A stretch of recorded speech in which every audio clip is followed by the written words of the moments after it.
केंद्र सरकार की Atal mission for rejuvenation and urban transformation यानी कि AMRUT योजना के तहत दार्जिलिंग लोकसभा क्षेत्र के बुनियादी ढांचों को मजबूत करने के लिए 4000 करोड़ रुपए से अधिक की परियोजनाओं को केंद्र सरकार ने मंजूरी दे दी है। इस योजनाओं में सबसे बड़ी सौगात सिलीगुड़ी नगर निगम को मिली है। इसके लिए 785.27 करोड़ रुपए आवंटित किए गए हैं। आज दार्जिलिंग के सांसद राजू बिष्ट ने भारतीय जनता पार्टी सिलीगुड़ी सांगठनिक जिला कार्यालय में एक पत्रकार सम्मेलन कर इसकी जानकारी दी।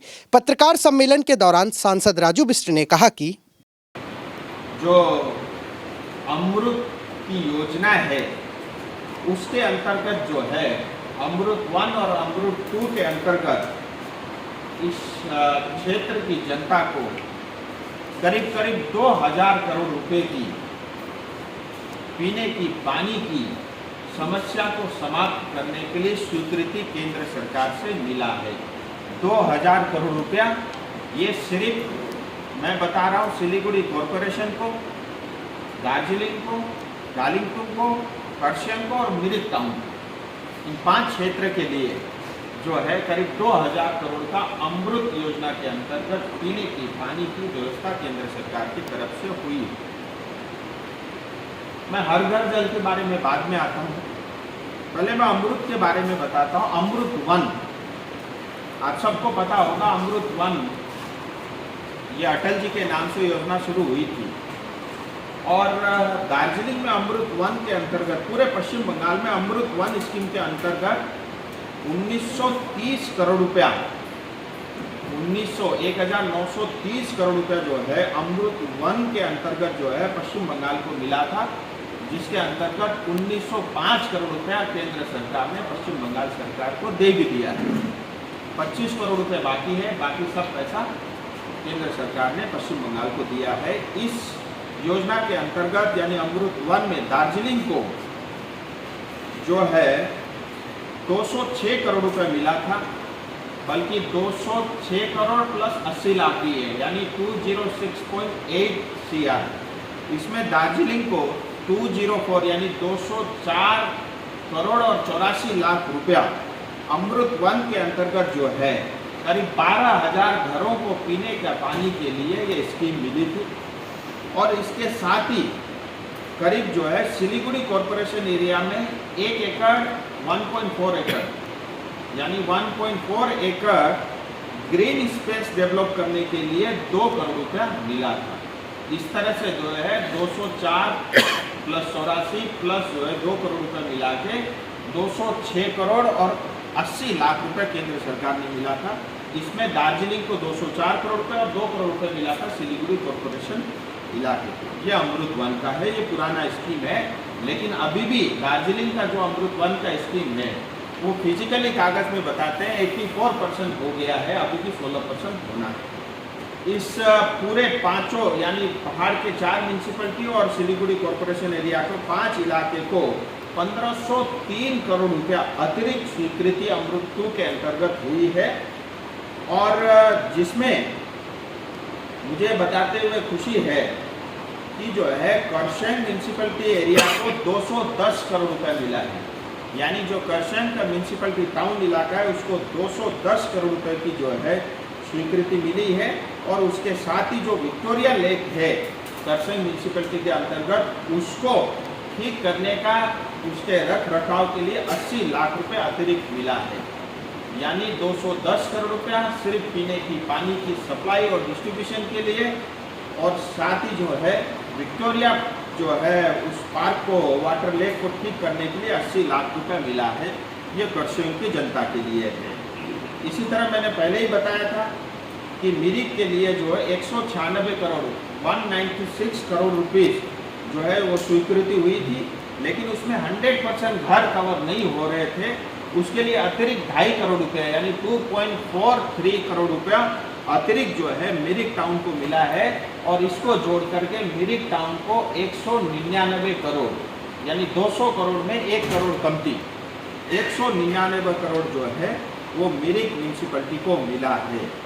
और इसके साथ ही मैं मिरिक की जनता को ये बताते हुए मुझे खुशी है कि सुमेंदु लेक जो है जिसको मिरिक लेक कहते हैं, जब बहुत सारे टूरिस्ट लोग जाते हैं लेकिन आप सबको पता है वो पानी गंदा है और वहाँ एक बार आप सबने देखा बहुत सारी मछलियाँ भी मर गई थी।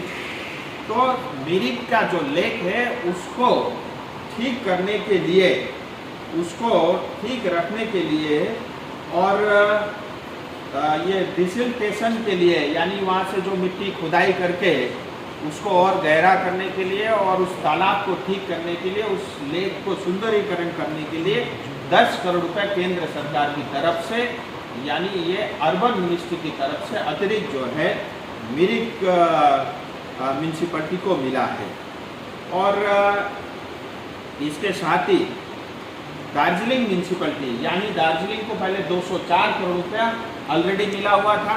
इसके अतिरिक्त क्योंकि ये 204 करोड़ की योजनाएं से भी करीब 9 महीने पीने की पानी की समस्या दूर होती है, लेकिन जब इस समय जब अकाल पड़ता है 3 महीने अभी भी पीने की पानी का अभाव रहता है बहुत सारे इलाके में, तो केंद्र सरकार ने दार्जिलिंग को अमृत 2 के अंतर्गत 238 करोड़ रुपया 238 करोड़ रुपीस जो है दार्जिलिंग म्यूनसिपलिटी को एडिशनल एलोकेट किया है। 85 करोड़ रुपीस और 27 लाख रुपीस जो है 785.97 करोड़ रुपया 27 करोड़ रुपया जो है सिलीगुड़ी कॉरपोरेशन इलाकों को मिला है। आप मान लीजिए 785 करोड़ 785 करोड़ बोल दीजिए, डेसिमल छोड़ दीजिएगा। इसके अंतर्गत 511 करोड़ रुपया ये फेज 1 का है, फेज 2 का अभी एडिशनल आएगा। फेज 1 के लिए 511 करोड़ रुपया जो है ये सिर्फ पीने की पानी के लिए मिला है, और जिसका फिजिकल पोजीशन मैं विधायक जी से भी निवेदन करता हूँ, एक बार जाकर के फिजिकली देख ले, वो बता रहे हैं 43% जो है काम इसका पूरा हो चुका है। तो 511 करोड़ रुपया ये सिर्फ पीने की पानी के लिए, और 274 करोड़ रुपया मिला है ये जो है सीवरेज के लिए, और साथ ही जो है वेस्ट मैनेजमेंट के लिए ये करीब 274 करोड़ रुपीस मिला है। इस तरह से 785 करोड़ रुपया जो है वो सिलीगुड़ी कॉरपोरेशन को मिला, और इसमें कुछ योगदान राज्य सरकार का भी रहेगा। इसका बड़ा पोर्शन जो है केंद्र सरकार का है, और राज्य सरकार के जो हमारे मेयर से लेकर के जो म्यूनसिपलिटी में बैठे हुए लोग हैं, जो विधायक है, सांसद है, बाकी जो जनप्रतिनिधि है, मैं उन सब से निवेदन करता हूँ, ये हम सब का दायित्व बनता है कि ये जो करीब 2000 करोड़ रुपया टाउन में, कॉरपोरेशन में, म्यूनसिपलिटी में मिला है, ये 2000 करोड़ रुपया का जो धन है इसका लाभ सीधा जनता को मिले, ये मैं आपके माध्यम से आह्वान करता हूँ। इसमें किसी तरह का भ्रष्टाचार नहीं हो, किसी तरह के क्वालिटी के साथ कॉम्प्रोमाइज़ नहीं हो, किसी तरह का भाई भतीजावाद नहीं हो। ये टेंडर प्रोसेस ठीक से होनी चाहिए। पहले से टेंडर जो है कलकत्ता में बैठे हुए लोग जो अर्बन मिनिस्ट्री को चलाते हैं, उनके सेक्रेटरी वो तय नहीं करें, और किसी भी तरह का हस्तक्षेप नहीं हो, ये ट्रांसपेरेंट तरीके से जो है इसका इम्प्लीमेंट हो। मैं ऐसी गुजारिश आपके माध्यम से करता हूँ, और मैं आभारी हूँ प्रधानमंत्री मोदी जी का, मैं आभारी हूँ हमारे अर्बन डेवलपमेंट एंड हाउसिंग मंत्री आदरणीय मनोहर लाल खट्टर जी का, कि जो पश्चिम बंगाल को पैसा मिलता है उसमें सबसे बड़ा हिस्सा टॉप प्रायोरिटी में जो है वो केंद्र सरकार की तरफ से जो है हमारी इस क्षेत्र की जनता को मिला। और मैं फिर यही निवेदन करता हूँ कि ट्रांसपेरेंट तरीके से काम होगा तो अगले 100 साल तक पीने की पानी की समस्या नहीं होगी।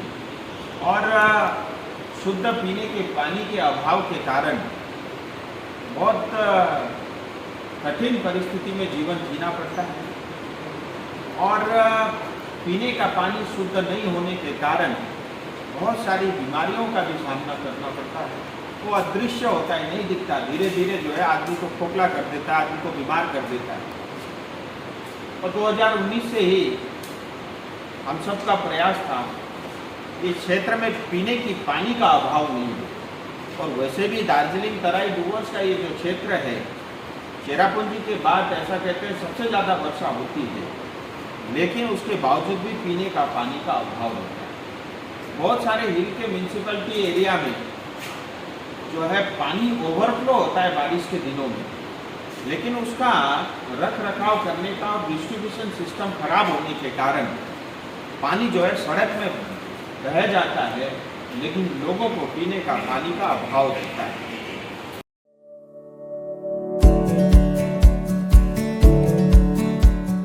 Pampered, not just a hospital, but a mother.